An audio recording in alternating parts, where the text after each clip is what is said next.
À l'époque des 16 bits, les jeux estampillés Disney étaient souvent synonymes de qualité graphique avant tout. Si la plupart des joueurs gardent de bons souvenirs des titres de l'oncle Walt sur Mega Drive ou Super Nintendo, ils ne brillaient rarement par leur qualité de gameplay. Il y eut toutefois des exceptions et peu de jeux furent autant acclamés que Quackshot, encore considéré comme l'un des tout meilleurs jeux jamais sortis sur Mega Drive.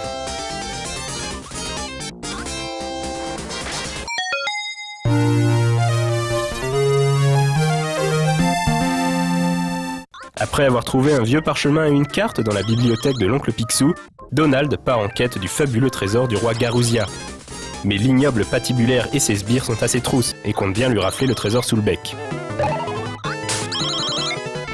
L'aventure mènera le plus râleur des canards au Mexique, en Transylvanie, en Inde, au pôle Sud et bien d'autres destinations exotiques et dangereuses. Quackshot pouvait se vanter d'être des paysans.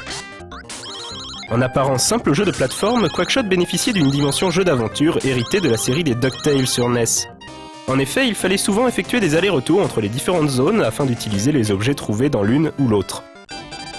À cette fin, Donald pouvait appeler l'avion de ses neveux à certains emplacements spécifiques marqués par un drapeau.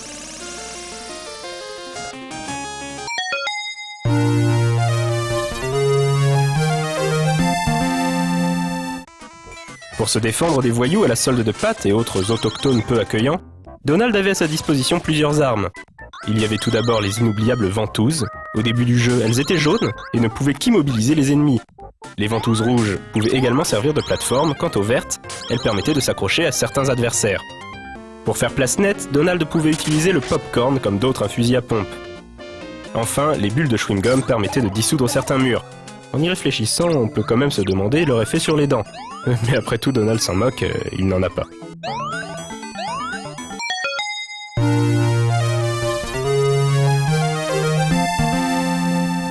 Graphiquement superbe, le jeu proposait de sublimes décors aux couleurs pastel qui en faisaient, à l'époque de sa sortie, l'un des plus beaux jeux sur 16 bits. Comment oublier les teintes chaudes du crépuscule mexicain, les aurores boréales du pôle Sud, ou les sinistres matures du Drakkar fantôme.